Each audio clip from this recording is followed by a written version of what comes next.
মান আমিলা বিমা আলিমা ওয়ারাসাহুল্লাহু ইলমা মা লাম ইয়ালাম। কোন ব্যক্তি যদি একটা জানা বিষয়ের উপর আমল করে, আল্লাহ তাকে অজানা বিষয়ের জ্ঞান দান করে দেয়।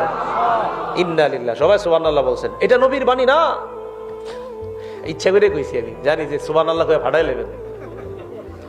এটা নবীর বক্তব্য না, আপনাদের হাতে পায়ে ধরে বলি, আল্লাহ রসুলের বক্তব্য না।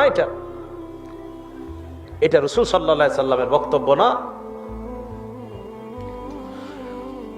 ওযুর শুরুতে বলা বিসমিল্লাহ আলহামদুলিল্লাহ, বলেন কি বলা?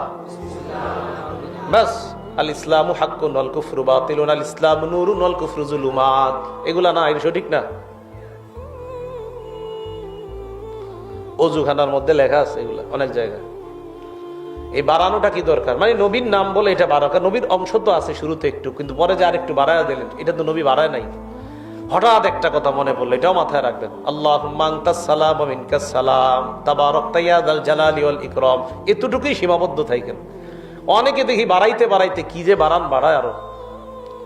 এই বাড়ানোগুলা যদি আপনি নিজের দোয়ার নিয়তে হয় তো ঠিক আছে, সুন্দর। কিন্তু যদি নবী কিন্তু এতটুকু, আল্লাহুম্মা আনতাস সালাম ওয়া মিনকাস সালাম তাবারাকতা ইয়া যাল জালালি ওয়াল ইকরাম, বুখারী মুসলিম খুলেন, এটাই বাস। তো এতটুকুর মধ্যেই সীমাবদ্ধ থাকা। আমি বুঝাইতে চাইতেছি, নবীজিকে বেশি মহব্বত